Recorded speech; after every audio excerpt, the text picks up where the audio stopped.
Salve a todo o povo de Deus na paz do Senhor. Amém. A paz do Senhor para os nossos internautas que estamos assistindo. Nós estamos dando início a mais uma aula do curso teológico de preparação de obreiro para a obra missionária do Rei Jesus. Nós estamos estudando teologia e suas divisões. Como o curso está começando, nós estamos estudando o que é teologia. E estamos nas divisões da teologia. Já estudamos teologia natural, teologia exegética, teologia moral, teologia bíblica e agora vamos ler um pouco de teologia histórica e prática, tá bom? A gente está avançando. E aí vem o quê? Aqui. A teologia histórica considera o desenvolvimento histórico da doutrina, mas também investiga as variações sectárias, quer dizer, de seitas, sectário quer dizer seitas, tá? E herética, ou seja, as heresias, certo?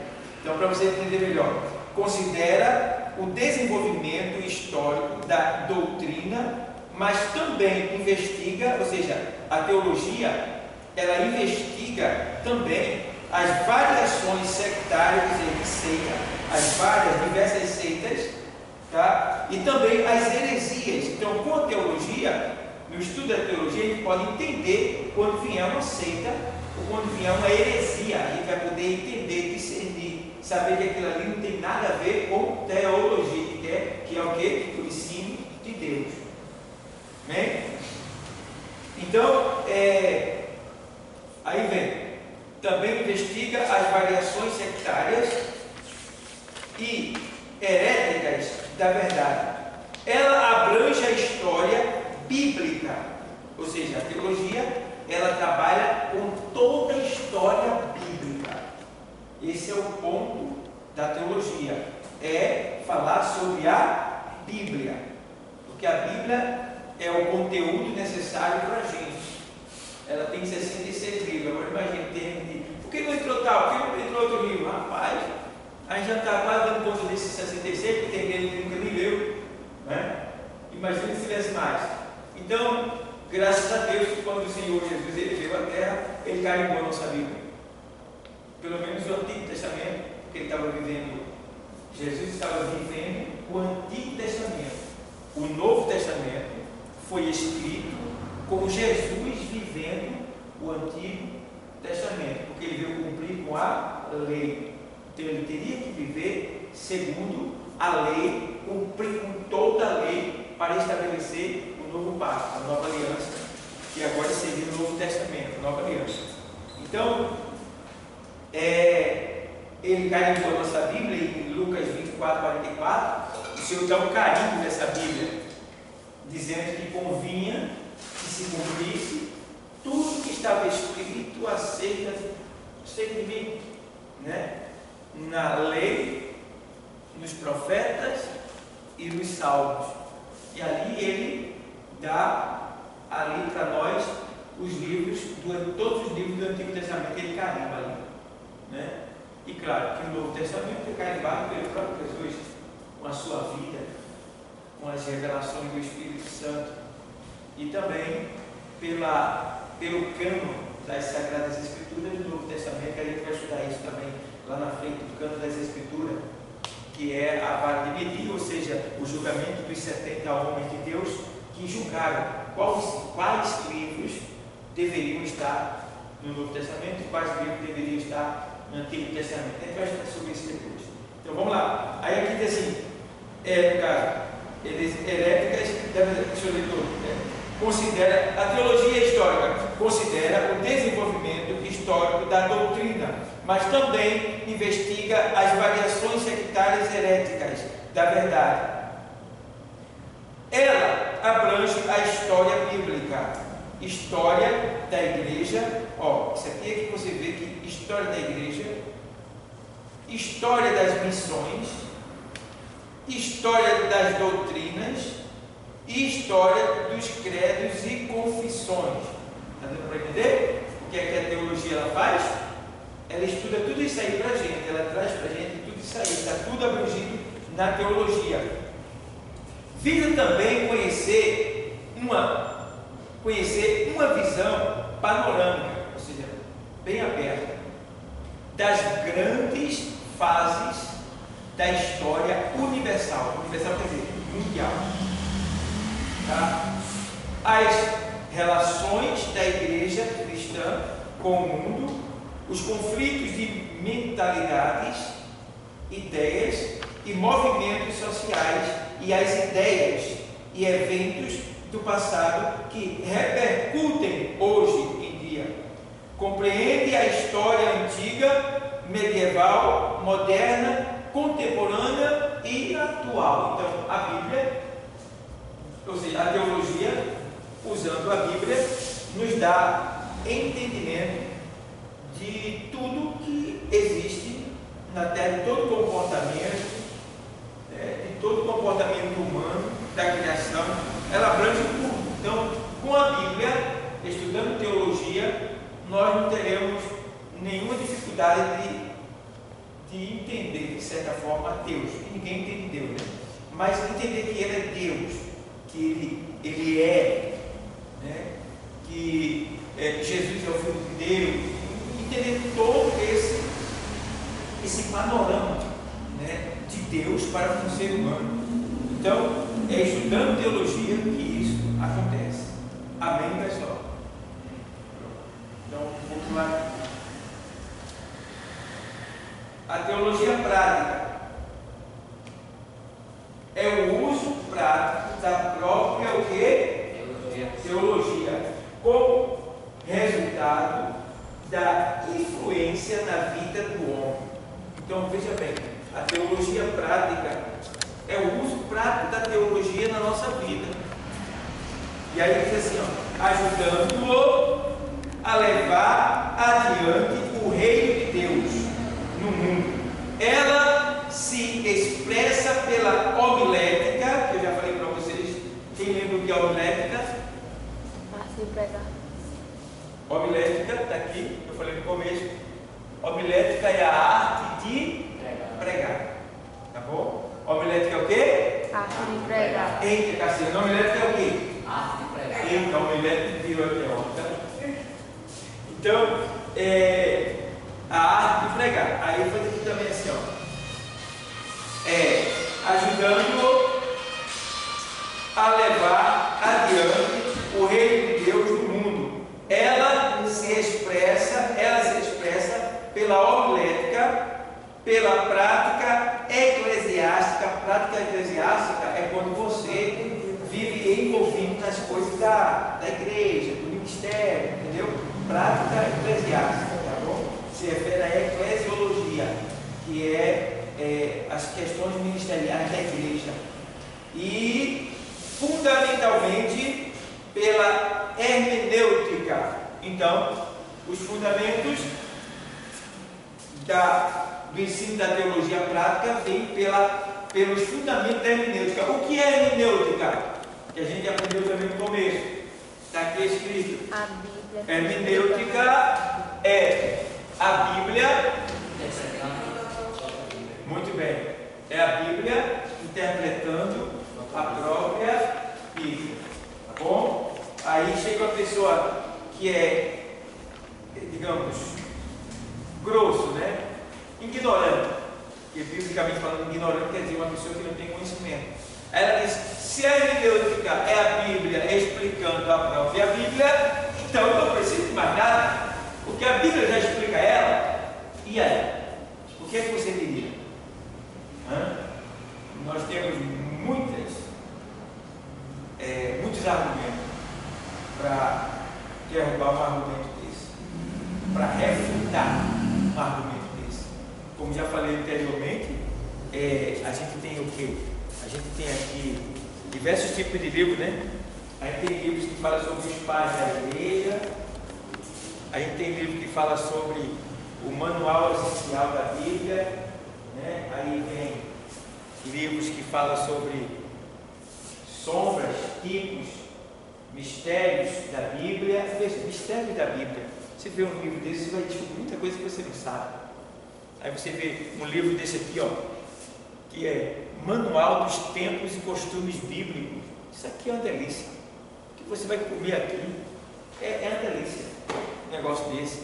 Aí você vê esse daqui, que é o que a gente está trabalhando com ele. Eu tenho vários ali em casa também, que é as grandes doutrinas da Bíblia, que aqui é que está justamente essas disciplinas que eu falei para vocês, que é a martyrologia, eclesiologia, antropologia, cristologia, teologia, e daí vai. Aí esse livro aqui, ele abrange não só as doutrinas da igreja, como também os pontos centrais dessas doutrinas, tá bom? Quando fala do Espírito Santo, vai falar de línguas estranhas, vai falar de dons ministeriais, de dons de profecia, ele fala sobre tudo isso aqui. Por isso que o nome é teologia sistemática, entendeu? Porque ele fala no sentido arrumadinho as coisas. Se é sobre o Espírito Santo, vai falar sobre línguas estranhas, vai ter do Espírito Santo, o amor, o fruto do Espírito Santo, tudo que diz respeito ao Espírito Santo. É isso que quer dizer teologia sistemática. Vocês estão entendendo?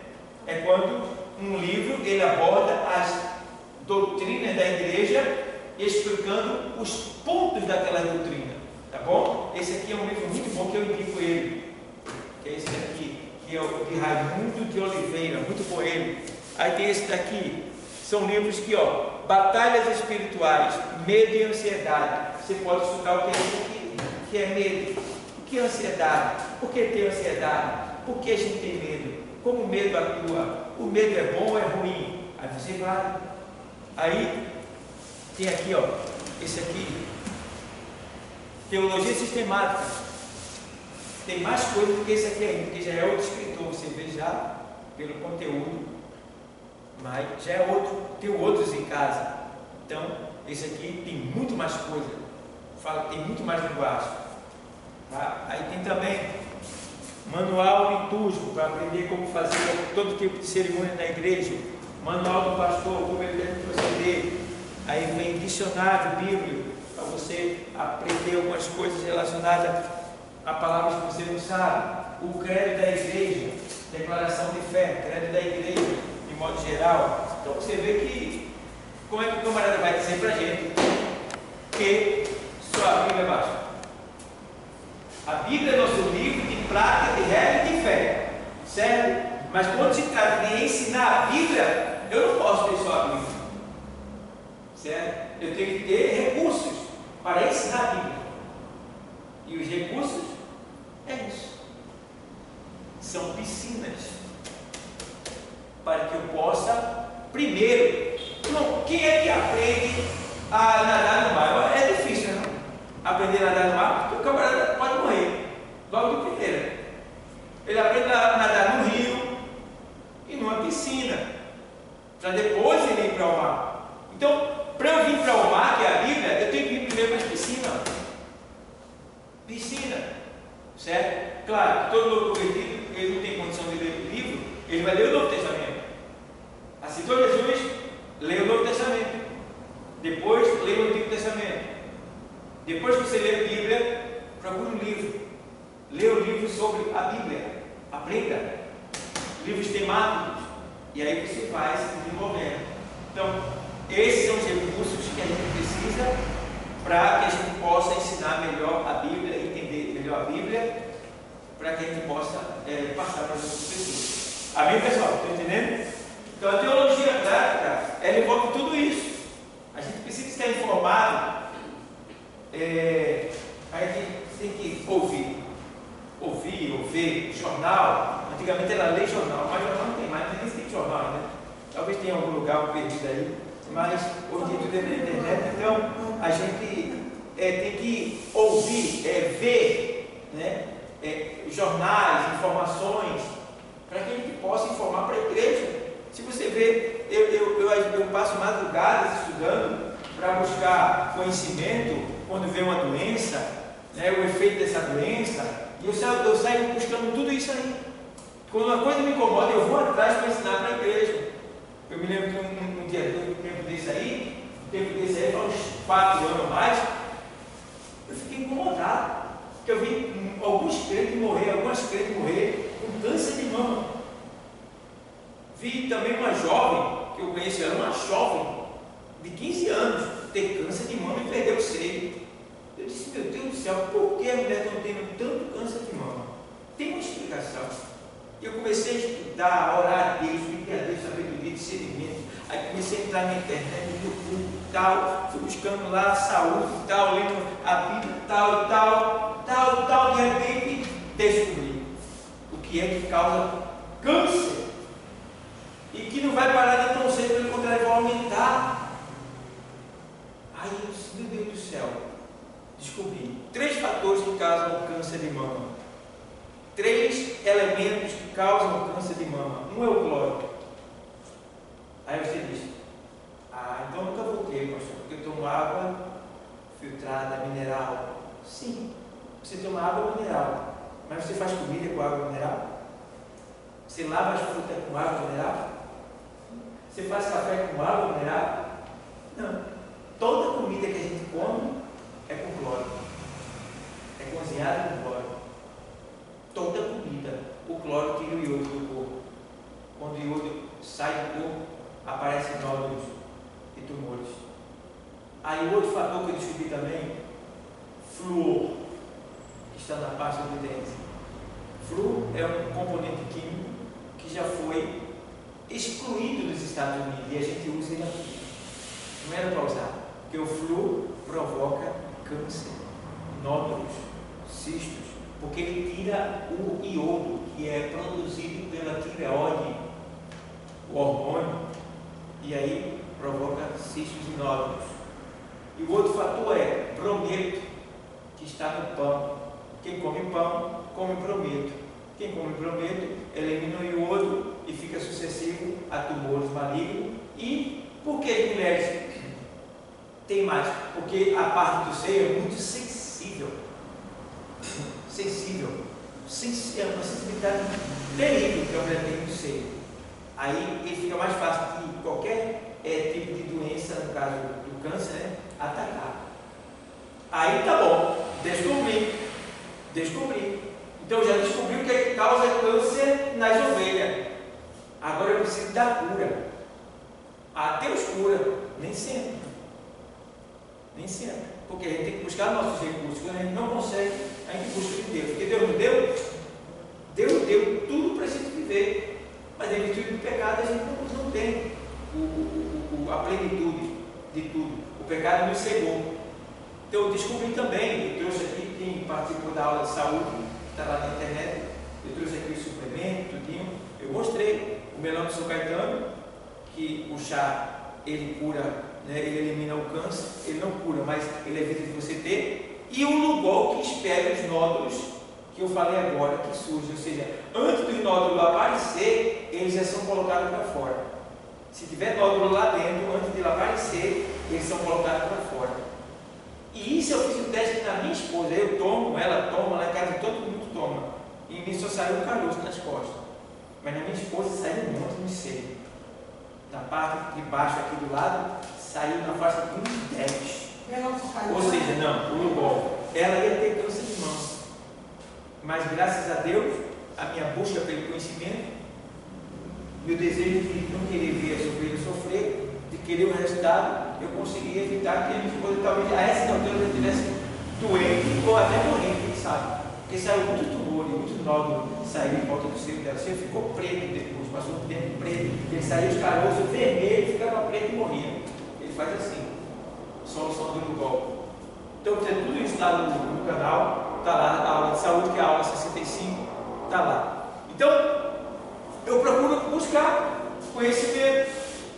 A Bíblia não vai me dar isso. Mas a Bíblia também me ensina remédio. Mas eu preciso saber para que serve aquele remédio. E eu só vou saber aquele remédio da Bíblia para que serve se eu estudar a ciência, se eu usar a ciência para estudar na parte de fitoterapia, que é o cuidado com a saúde. Eu estava observando. Tem um remédio que eu até mostrei aqui para vocês também, 1 Timóteo 5,23, que é tomar água com vinho. Lá em casa a gente tem um problema sério. A gente, tudo quando comia, se eu comesse queijo com ovo, ou queijo com ovo e leite, ou algumas comidas que eu comia que faziam mal, dava dor de barriga, né? Uma casa que quase todo mundo tinha dor de barriga. E tinha dor de barriga que pegava, e tinha dor de barriga que humilha, tu sabe, quando ela pega você, ela humilha, né? Eu já tive dor de barriga de ficar tonto, quase desmaiar. Dor mesmo, valendo, mas tem vídeo ralado da barriga, terrível, a dor da barriga.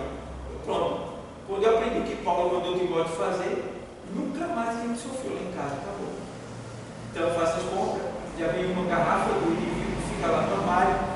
Quando eu como qualquer coisa que eu sinto que aquilo ali está meio assim, antes da dor de barriga eu já coloco, eu tomo água com vinho. Não é vinho com água, é água com vinho. Certo? Você bota lá a dose que eu expliquei, 2 litros de água, 3 tampinhas de vinho, toma, acabou, 10 mil você está novo. Veja, tem outras partes que cura com figo, pasta de figo, né? Lá em Abacuque, lá no livro dos reis, em crônica, aquele remédio que os profetas faziam, azeite também cura, quando ele é puro, né? Vê, muitas coisas, remédios que eram usados na Bíblia. Então, quando você, porque a gente que é pastor, que toma conta de rebanho, a gente não deve cuidar só da alma, a gente tem que cuidar da alma e do corpo, e o espírito, certo? E a alma, o corpo e o espírito. Então, a alma é alimentada com a palavra de Deus, o espírito está pronto e o corpo precisa de remédio. E o remédio, se for natural, melhor, porque ela não vai sofrer. Porque remédio de farmácia você já sabe. Se toma para resolver uma coisa, ele arrebenta 10. Pelas vezes é grande.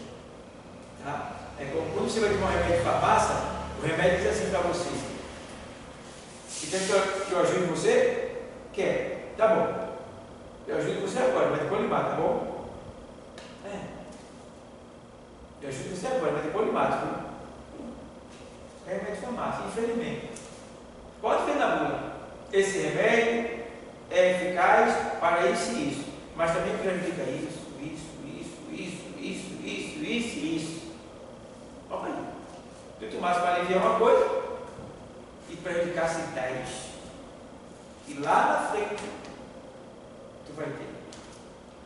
Vê o negócio é sério. Então, quanto menos você tomar droga farmacêutica, mais vida você vai ter. Menos problema você vai ter.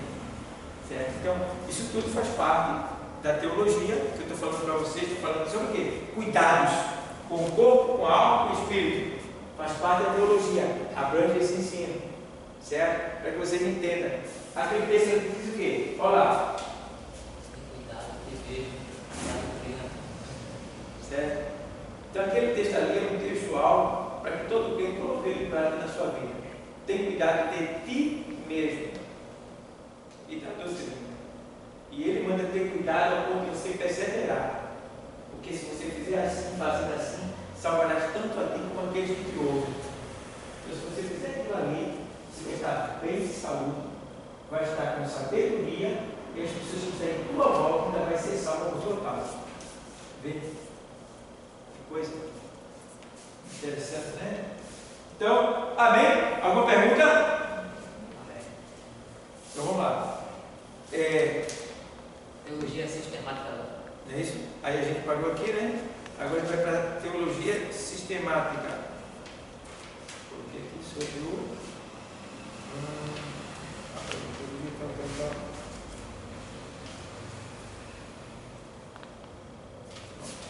Algométrica você já sabe. Hermenêutica também você já sabe. Então, essa teologia sistemática aqui, a gente vai ler, mas eu vou dar um pulo, porque é mais questão literal, para você saber, porque aqui é 2. Como já falei, teologia sistemática tem vários escritores. Esse é um escritor, esse aqui é outro escritor, e tem vários, certo? Nessa apostila tem um escritor, que é o Pedro Lombardo, né? Que a gente vai falar sobre ele um pouco. Mas eu não vou entrar muito no assunto da vida dele. Foi um teólogo que escreveu sobre essa questão da teologia no século XII, lá na Itália, tá bom? Mas vamos lá, vamos ler aqui. A teologia sistemática é a sistematização e a defesa das doutrinas expressas nos símbolos da igreja, certo? Então, a teologia sistemática, como você já sabe que é a organização, né, as doutrinas da igreja organizada, ela é a sistematização, ela que cuida de todo o sistema eclesiológico da igreja, né? E das doutrinas, como está dizendo aí, está vendo? Expressa nos símbolos da igreja cristã, no caso do clero, né?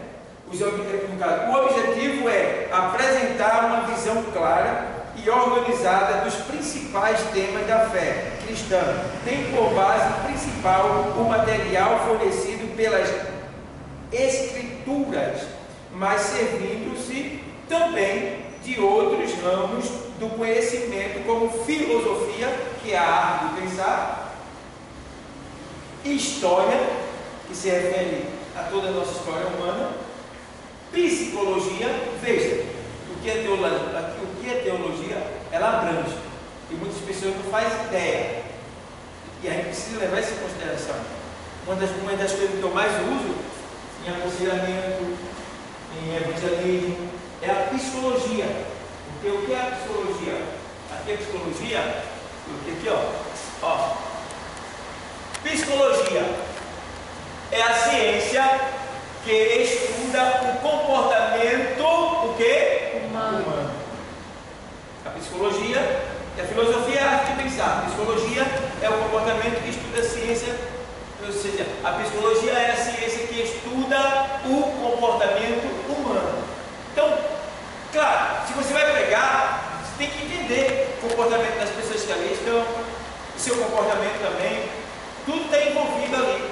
Então, a psicologia faz com que você, quando vai conversar com uma pessoa que é grosso, digamos, áspero, né? Essas pessoas que brigam, gritam, pessoas pornográficas, prostituta, né? Lésbica, homossexual, ladrão, marginal, assassino, homicida. Cada uma dessas pessoas tem um comportamento que a ciência julga, o comportamento deles. Então, a psicologia, ela é a ciência que estuda o comportamento humano. Então, eu digo muita coisa. Às vezes, eu sou chamado para orar para uma pessoa que está endemoniada. A pessoa vai na minha casa, me chama, ou a gente está no culto, a pessoa vai lá e chama a gente. Eu preciso de endemoniada ali. Quem é seu familiar? Tal pessoa, vem cá. Essa pessoa está se dedicando. É costume ela fazer isso, passar por esse processo? Ela trabalha no quê? Ela tem pai, tem mãe, tem marido, é casada e tal. Vou estudar o comportamento daquela pessoa. Não é só porque está endemoniado, aí eu vou lá, em nome de Jesus, sai. Não é assim não. Não é assim não. Você tem que ter uma preparação. Tem que saber com quem você vai lidar. Porque cada inimigo, ele tem uma estratégia. Então você pode, por exemplo, ir orar para uma pessoa que aparentemente está endemoniada, quando na verdade ela está endemoniada, ela está com um surto psicótico, digamos, e ela lhe mata. E agora? Ela pode ser uma pessoa com um problema mental. E agora? E você fica lá em nome de Jesus, em nome de Jesus, em nome de Jesus, e ele pega aqui e toma o nome de Jesus, mata você. Porque você não teve sabedoria, né? Eu já passei por uma situação semelhante, foi estreito para mim. E não foi pior porque Deus mandou alguém para me ajudar. Mas aquele cara não estava endemoniado, porque eu sabia da posição que eu estava diante de Deus. Mas o bicho queria me matar. Ele tomou um ódio muito tão grande, ele queria me matar. E Deus tomou um jovem lá, dobrado assim. E o jovem ficou na minha frente e eu não deixava o demônio, e o demônio queria passar de mim, ele passava do demônio, e ele apartando nós dois. Aí ele não conhecia, né? Porque ele veio surgir, foi dentro do corpo. Sim, irmão, o senhor está vendo, esse camarada, vamos embora daqui, um dia eu não queria aceitar. Pela primeira vez na minha vida, pela primeira vez em 25 anos, eu voltei para casa sem, talvez, expulsar e orar para nenhum endemoniado e expulsar aquele demônio. Porque na verdade depois eu fiquei pesquisando tal. Irmão, aquilo ali não era demônio. Aquilo era um surto psicótico, era alguma coisa mental, alguma coisa, aquele cara, porque não era. O negócio era tão sério. Depois que eu saí de lá, o povo que me conhece lá onde eu moro, né? Aí no outro dia eu perguntei sobre ele, aí a mulher me disse,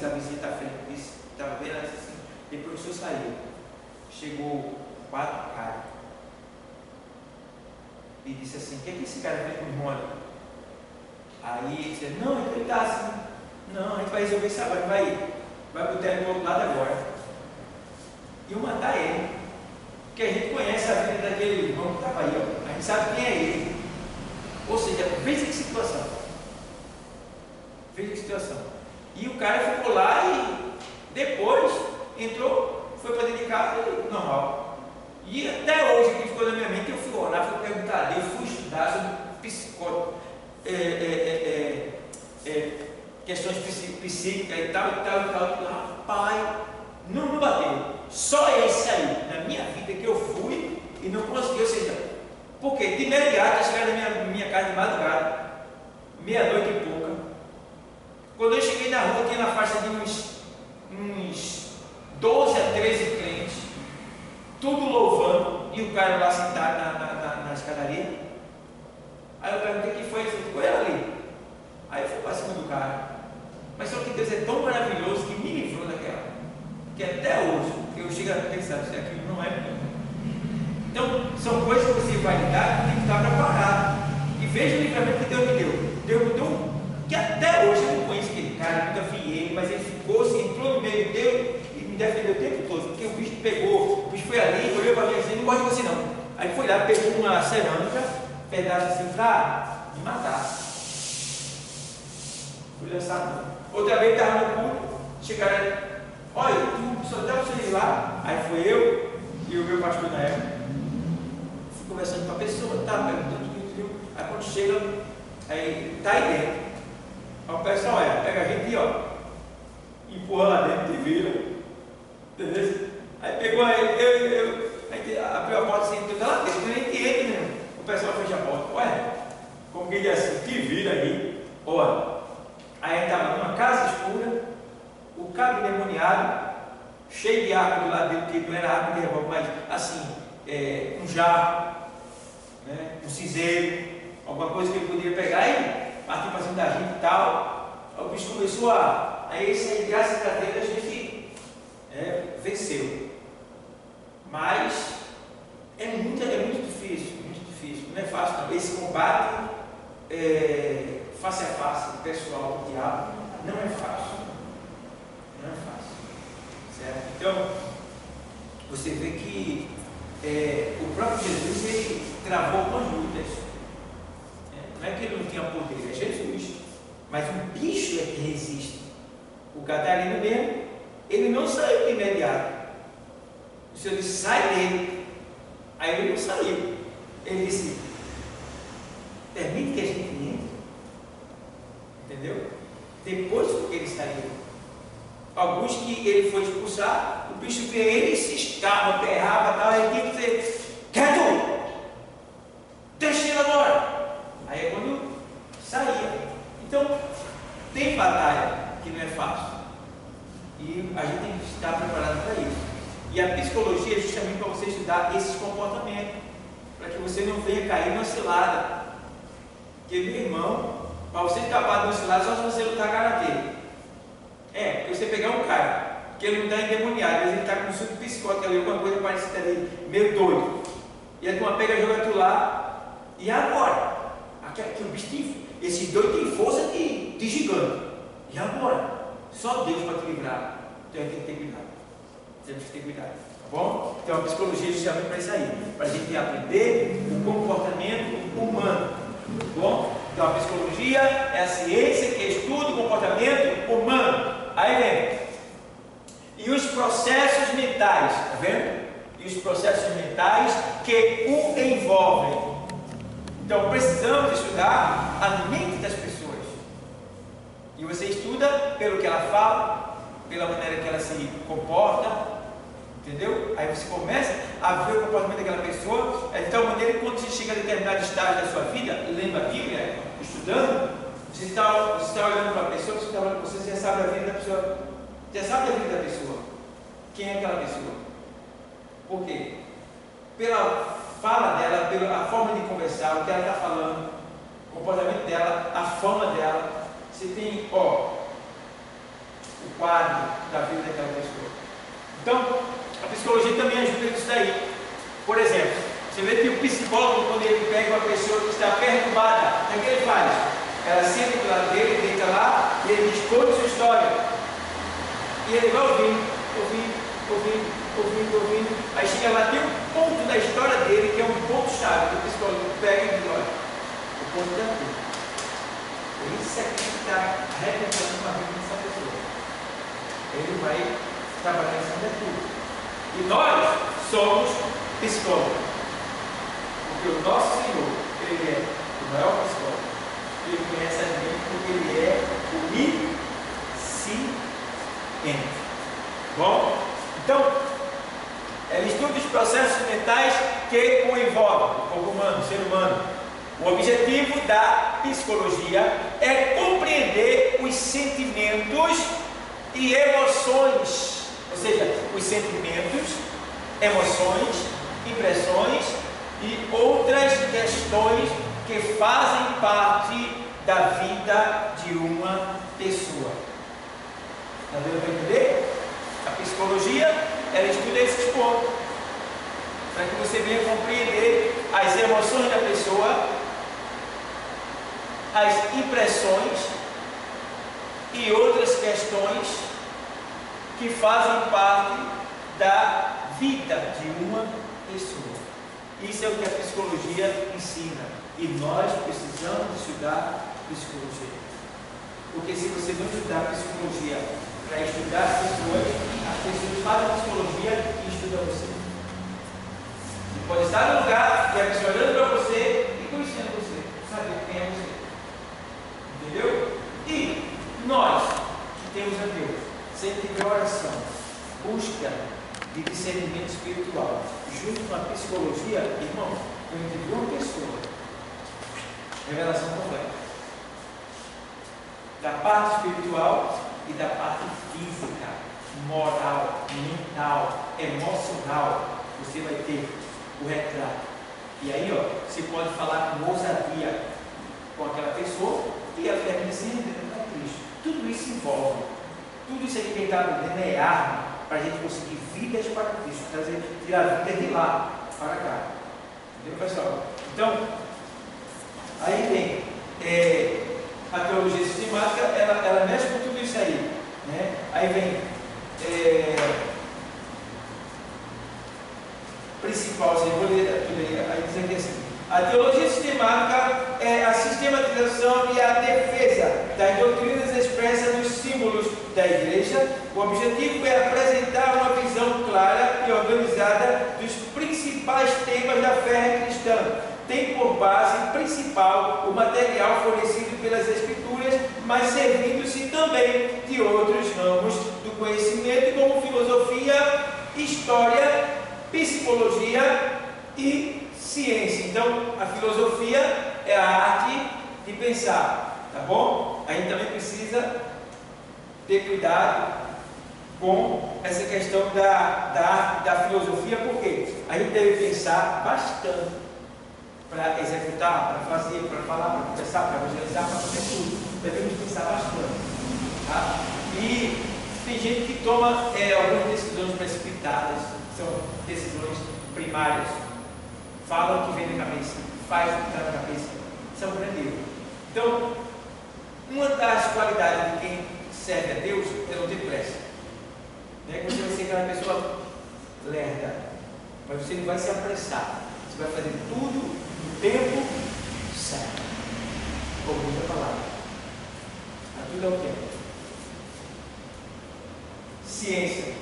Na medida em que estes ramos do saber humano podem ajudar no esclarecimento de verdades tratadas na revelação da palavra. O primeiro grande manual da teologia ocidental, em sentido sistemático, foi organizado por Pedro Lombardo. Então, esse Pedro Lombardo aí é um teólogo do século XII, tá, depois de Cristo, e ele vivia na Itália. Então, foi ele que fez, ele foi um dos que organizou essa questão da teologia no sentido sistemático, que é o quê? O que é isso, pastor? Não estou entendendo o que você está falando, não. Esse Pedro Lombardo aí foi ele que começou a escrever as fala sobre o Espírito Santo de Deus. Qual é o fruto do Espírito? Qual é o que o Espírito faz? Qual é a função do Espírito Santo? Você está entendendo? Então, isso aqui é organizar a questão sistemática da doutrina. Então, esse Pedro Lombardo foi um dos que fez isso. Está entendendo, Marcelo? Certo? Aí eu vou pular aqui porque fala muito sobre Pedro Lombardo. Eu não quero falar muito sobre Pedro Lombardo porque você já fica sabendo agora que ele foi um dos teólogos que organizou essa questão sistemática da Bíblia. Tá certo? Aí eu vou dar um pulo aqui para a gente chegar do outro lado. Eu vou lá para. Eu vou ler aqui embaixo. Deixa eu ver aqui. O primeiro grande manual da teologia ocidental. Aí, logo aqui em cima, pessoal. O primeiro grande manual da teologia ocidental em sentido sistemático foi organizado por Pedro Lombardo. Ele mostra a data, né? De 1100 a 1160. Aí faz constituída pelos 4 livros das sentenças Lombardo. Das sentenças. Lombardo organizou essa obra quando então lecionava na Universidade de Paris. A obra é formada por um conjunto de citações, sentenças dos pais da igreja, esse que eu mostrei para vocês nesse livro. Pai da igreja, patrística, no caso, né? Juntamente com textos das Sagradas Escrituras, dividido por tópicos. O primeiro dos 4 livros da Trindade, está vendo aí que eu estava falando para vocês, que ele dividiu em 4 tópicos, e aí ele coloca no sentido temático. Aí ele faz Trindade, o segundo da criação do pecado, o terceiro da encarnação e da vida cristã, e o 4º e o último livro sobre os sacramentos e os últimos dias, com efeito, as sentenças de Pedro Lombardo tornaram-se logo um dos livros fundamentais da cultura filosófica medieval, servindo de guia para o surgimento de outros trabalhos teológicos e filosóficos até o século XVI. Veja, lá no século XI, que é o 1100, né? Veja, 600 anos depois, praticamente, mais de 500 anos depois, o que ele escreveu lá, o que ele organizou lá, tem servido até hoje para a gente aprender aqui. Veja como o homem foi organizado. E aí você vê, essa é uma das obras que teve também base nisso que Lombardo preparou. Amém, pessoal? Está tudo para entender? Aí agora, vê aí embaixo, tem aí, ó, um X, um V e um I aí. Um I no sentido romano.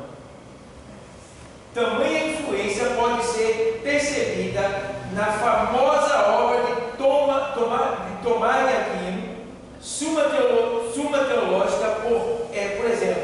Tomás de Aquino resumiu toda a teologia cristã em 3 partes, no caso, empregando princípios parecidos com aqueles que foram adotados por Pedro Lombardo, embora pouco citado entre os teólogos protestantes, ou seja, nem todos os teólogos protestantes falam muito desse trabalho, tanto de Tomás de Aquino como também de Pedro Lombardo. Tá bom, pessoal? Então agora vamos lá, vamos dar um pulo aqui. Aí ele faz aqui assim, do outro lado, vai lá. Aí vem agora 3. Pedro Lombardo teve uma grande importância no desenvolvimento da teologia no Ocidente. Quanto à atual organização da teologia sistemática, podemos dizer que, em seu sentido tradicional, a formação da teologia sistemática tem seguido geralmente uma sequência semelhante ao padrão do quê? Do credo apostólico. Ou seja, começa-se pela doutrina de Deus E termina pela doutrina das últimas o quê? Coisas. Que é o que? Escatologia, que é o livro de Apocalipse, tá bom? Assim, de modo geral, estuda-se a doutrina de Deus e a doutrina do homem com relação a Deus, a doutrina da pessoa e obra de Cristo, a doutrina da igreja e a escatologia, entre outros temas. Contudo, essas ordens ou sequência de temas abordados na teologia sistemática podem variar de acordo com cada autor ou os temas centrais que aparecem são fundamentalmente os seguintes. Aí vem agora, começa a se organizar aqui.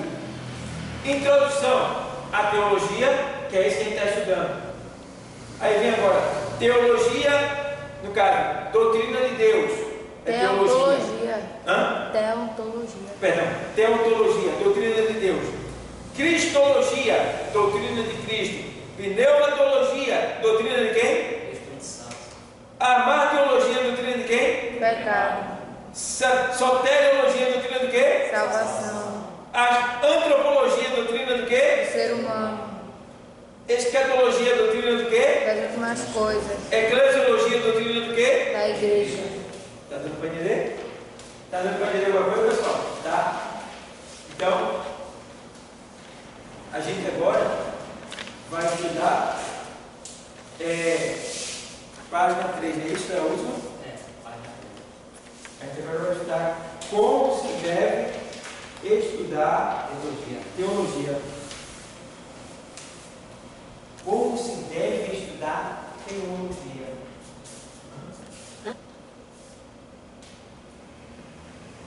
E agora, como é que a gente deve estudar teologia? Hã? Lendo a Bíblia. Lendo a Bíblia. Ó, comente o quê? Disciplinada E oração. Você? Foi o que eu estava falando para vocês há pouco tempo sobre a questão da filosofia e da psicologia, certo? Que envolve. Então, para a gente estudar teologia, o que é teologia? Teologia. Ensino de Deus, estudo de Deus, aprendizado sobre Deus, certo? Então, para eu aprender sobre Deus, para eu aprender de Deus, eu preciso ter o quê? Uma mente o quê? Disciplinada. Está entendendo? Primeiro, eu estou aqui para quê? O que eu estava falando no começo? Para aprender. Eu estou aprendendo de quem? De Deus, do Espírito Santo. Então, se eu estou aprendendo dele, não pode ter barreira, porque ele é o todo. E é isso que ele quer, que todos os homens cheguem ao conhecimento da verdade e seja salvo. Então, ele quer que eu esteja aqui. Então, ele vai tirar todas as barreiras, todos os empecilhos, vai iluminar minha mente para que eu entenda, para que eu aprenda, para que eu absorva, para que eu seja capacitado por ele. Entende? Então, por isso que diz que para eu aprender sobre teologia, eu tenho que aprender com uma mente o que? Disciplinada e oração. Certo? Mente disciplinada e oração. A disciplina da mente nos ajuda a coletar com paciência fatos importantes das Escrituras. Então, a disciplina da mente. O que é a disciplina da mente, pastor? É você ter um autocontrole, é você querer realmente aprender sobre aquilo ali. É você focar naquilo ali, é você se interessar por aquilo ali, é você buscar aquilo ali, é você não relaxar, não negligenciar, mas se envolver naquilo dali. Aí você está disciplinando a sua mente para fazer aquilo. Você não vai procrastinar. O que é procrastinar? É você começar com uma coisa e terminar em outra. Começa aqui, mas vai para ali. É uma luta essa história de procrastinação. Eu estou às vezes estudando, aí estou bem em frente ao computador. Aí às vezes surge alguma coisa que está. Se eu menos esperar, de repente eu vou lá e eu vi uma zoadinha que chegou uma mensagem, aí como eu estou preocupado com o negócio também, alguém que não falou comigo e tal, aí eu paro de estudar até eu vou lá e clico lá para ver qual foi a mensagem que chegou. E às vezes nem foi. Eu procrastinei. Eu deixei de continuar o meu processo, o meu projeto. no meu foco, sair do foco. Então, a gente precisa ter cuidado com a procrastinação. Procrastinar é sair, é você não focar algo. Você começa, mas não termina. Entendeu? Então, temos que ter esse cuidado. Então, mente disciplinada das Escrituras, ou seja, a disciplina da mente nos ajuda a coletar com paciência fatos importantes das Escrituras, nos ajuda a compreender através de contínuas reflexões. Olha, contínuas o quê? Reflexões. Você viu o texto, você tem que se incomodar com ele. Esse texto quer dizer o quê? Por que isso aconteceu? Quando aconteceu? Onde foi isso aí? Tal. O que isso tem a ver? Porque Deus tem que ficar ali. Reflexões, tem que refletir sobre aquele texto, sobre aquele acontecimento. E aí você vai se enchendo de Deus. Deus fica dentro de você. E aí vem princípios teológicos que estabelecem várias conexões com textos e livros da Bíblia. Ou seja, como a Bíblia é um livro que se discerne espiritualmente, devemos orar pedindo a Deus que abra o quê? Nossos olhos. Irmãos, eu disse para vocês, sempre digo, não me canso de dizer, por trás de cada letra tem o quê? Espírito. Muito bem, Espírito.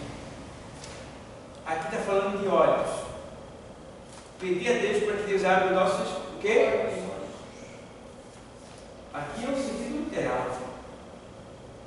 Mas se você vê o Espírito que está por trás dessa letra, não está falando desse olho. Está falando desse olho. Paulo diz assim: porque o Deus desse céu cegou o quê? Entendimento dos incrédulos. Entendimento. A gente tem 4 olhos.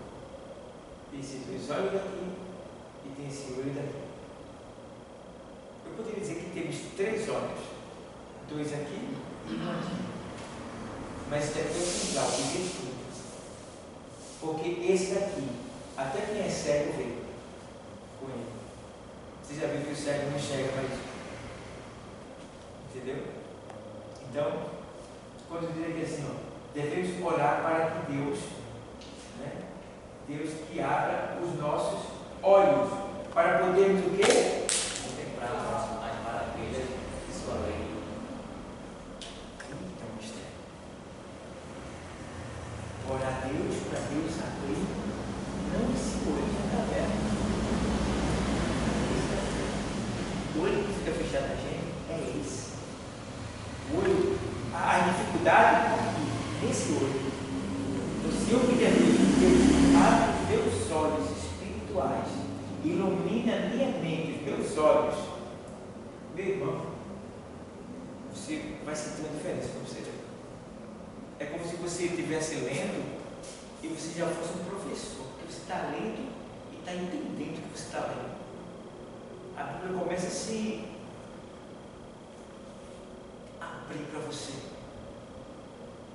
Por quê? Teus olhos, não esse, mas esse, está sendo iluminado, está se abrindo. O cisco que fechava ele, está sendo tirado. E aí você, ó, discerne. Entendeu? Você ali vai estar lendo pelo quê? Não é pelo olho da carne, você está lendo pelo Espírito. Entendeu?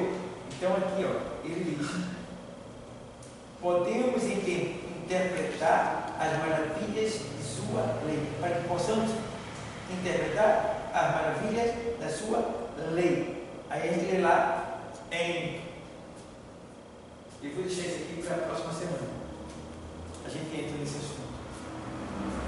Próxima semana, eu quero agradecer a todos que estão nos assistindo.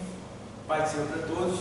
Para a semana a gente vai estudar sobre como se deve estudar teologia. Pai do Senhor para todos.